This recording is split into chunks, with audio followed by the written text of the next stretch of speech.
How's it going, everyone? Welcome back to Breaking Ankles, where we talk about NBA basketball. So today we're talking about free agency.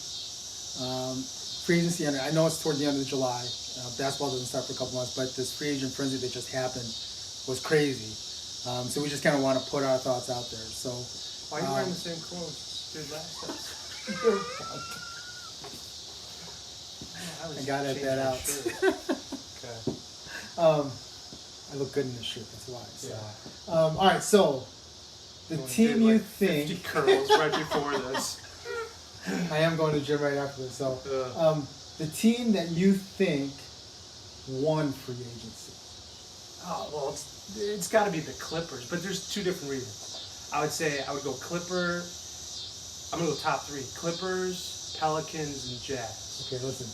First, you said there's two different reasons. There are different and then you reasons. listed three teams.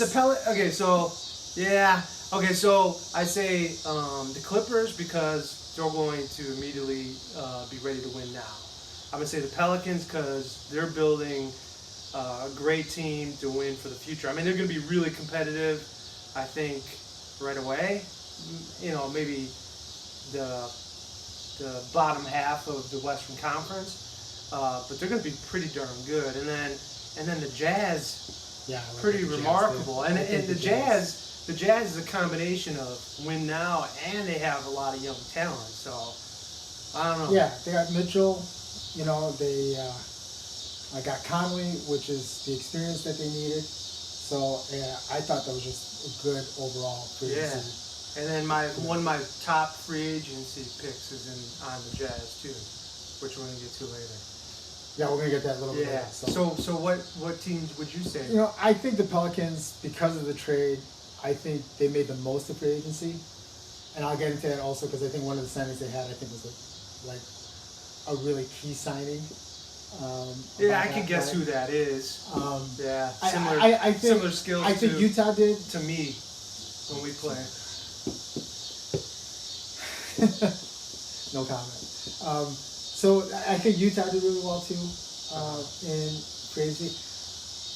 I think Philadelphia did really well because I think getting rid of Butler was a good thing. I agree. For their team. Yeah. And getting Horford was huge for them, I think. So I think they did really well. And he could be another one of those awesome, undervalued free agency pickups too. Yeah, and it's not like in the East is really competitive. You know what I mean? Like. They were going to probably finish in the top three anyway. Yeah. In the East, but they just kind of strengthened their positions. I agree. I agree. I would say between them and the Bucks, it could go 1-2 on the East. Yeah, absolutely. Either way. So, what team do you think did the worst in free agency? Well, I kind of enjoy it. The Knicks. Yeah, the Knicks. The Knicks have been a joke ever since they got Isaiah Thomas as a coach. They've been failing since then. I think Phil Jackson coming in kind of that was terrible because he didn't know what he was doing when he. I love Phil as the Bulls coach. I think the only good pick he made was Porzingis. Like when he picked Porzingis, he knew what he was doing. Yeah, I agree with that too. They just didn't have anyone around. But why would the Knicks pick up Portis?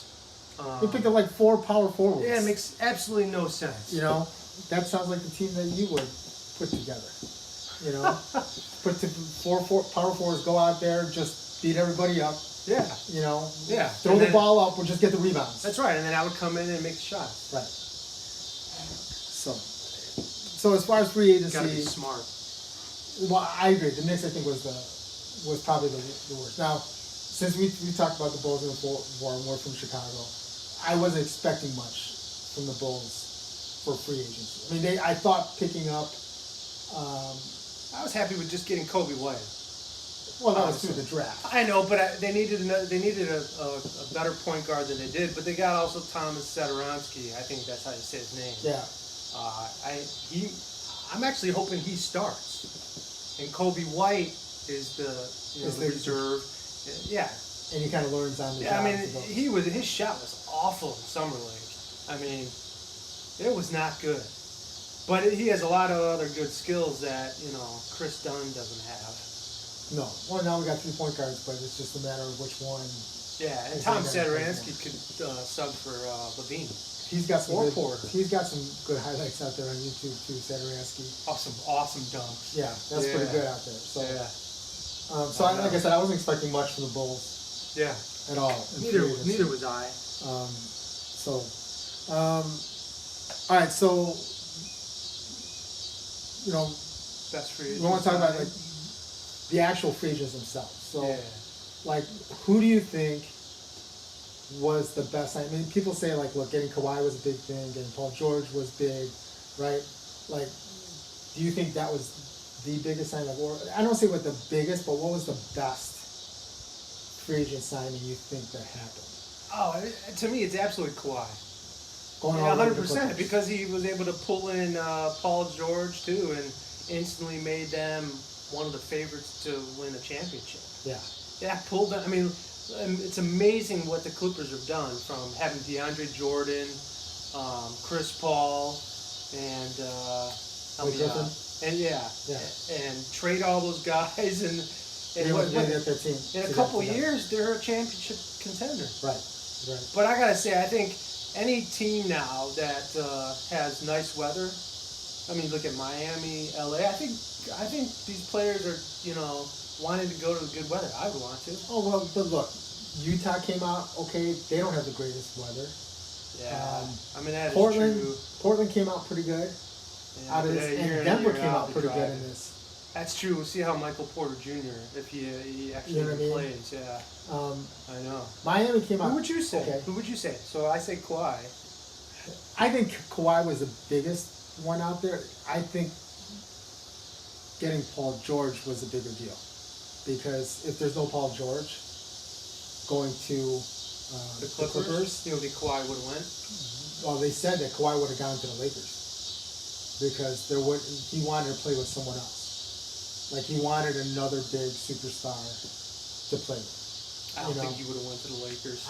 I thought it would have been horrible for the league if he went to the Lakers. Yeah. And I already think the Lakers are already overrated as it is, but that's a whole other story. But, Yeah.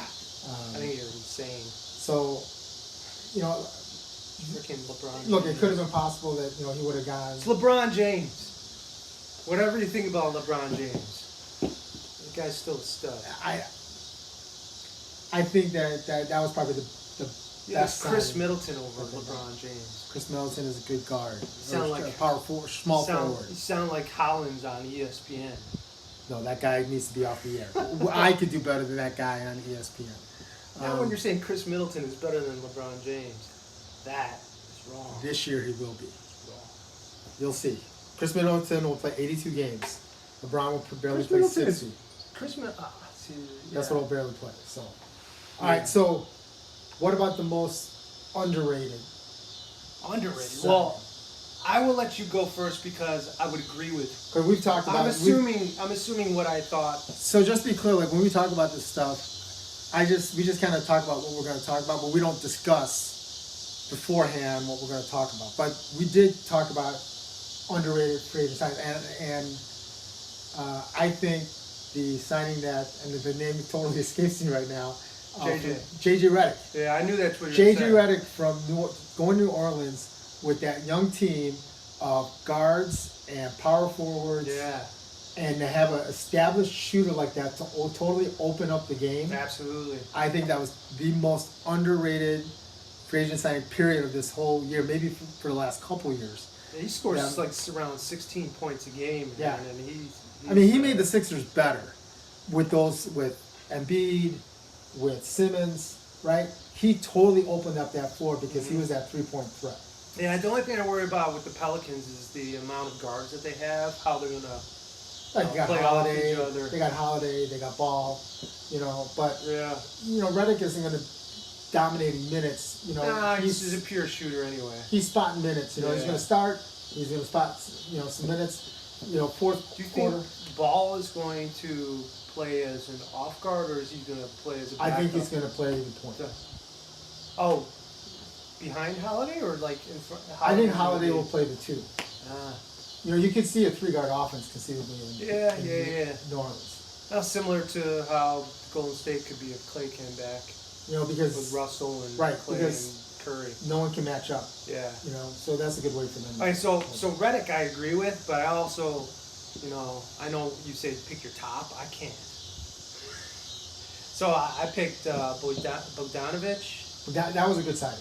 Yeah, I mean, I think Conley was great, but I think Bogdanovich even brings more value. He's to that one of those team, guys that is completely under the radar. His defense is amazing. Yeah. When he was up against LeBron James, he shut him down. Right. I mean, Utah and the Clippers defense should be pretty stellar. Yeah, well, Utah, just overall, I think they're just a balanced team. Yeah, and I think what you said before with Al Horford, I think brings presence to the Sixers team that they didn't have with Jimmy Butler. No. That whole team is going to feed off of his Horford veteran is presence. that ultimate professional. You know, he kind of keeps everyone in line. Yeah. You know, kind of keeps everyone on the same page. He knows when there's time to kind of goof around and have fun, and he knows when there's time to kind of buckle down and get serious with it. So. Okay, so then go back. Now you're going to the worst free agent signing. Okay, worst We free didn't agent do signing. that. We didn't do that. So sorry, I kind of skipped the outline. So, what do you think was the worst free agent signing of this? I can't go with one again. I would. There's a whole bunch of different. I would go with anyone that the Knicks signed. Yeah, I have Bobby Portis as one of them. Bobby Portis does not deserve that much money. No. And we're from Chicago. We saw him play. And he could play really intense games and have a fabulous game, and then he didn't give his best effort the next time. Right. I don't think he was that great of a teammate, honestly. But I would also say, like, people who traded some of these other people for some of these people, whether they're going to play or not, I would not want Dwight Howard near my team ever. Right. And I know you probably disagree with this, but a lot of people say Miami Heat did an awesome job by getting rid of Hassan Whiteside. No. I don't know who would want Hassan Whiteside. I think you're in love with Hassan Whiteside. Going to Portland was a steal. I think he's going to create that inside presence that they needed. We shall see. Him along with Collins in the front line. Him with Collins in the front line. He's a head case. And Dame in the backcourt. We should have a whole episode on head cases in the NBA. Right there. Number one. You're I'm not in the NBA, dude. You're head case number one. So you would fit really good next to Hassan Whiteside. All right. So bonus topic. And Patrick Beverly. Bonus topic that we didn't talk about, but I'm just kind of throw it out there since we're talking about coaches, right? Coaches. Like, I think coaches make a huge impact because I'm a basketball coach. So like I think after you get out of high school, the coaches make. No, I'm just kidding. So I think like let's take the West. They can. So like for example, they can also, I think Kerr's a great harm. coach. I think Kerr's a great coach. I think Doc Rivers is a great coach. That's why I put the Clippers ahead of the Lakers because I think Doc Rivers is light years ahead of Frank Vogel. Yeah, absolutely. I think the guys on Frank Vogel's bench, some of the assistant coaches, deserve a shot more than Frank Vogel is. But that's a whole nother deal. But like, what do you think about coaching and like how much of an impact they have on the you know team? what? I mean, I've seen some coaches that have been horrible over the years because they can't relate to the players. And then I think you got people like Steve Kerr, who's a very laid-back guy, but also demands respect and the players to police each other and how they do. And then I think you got Doc Rivers.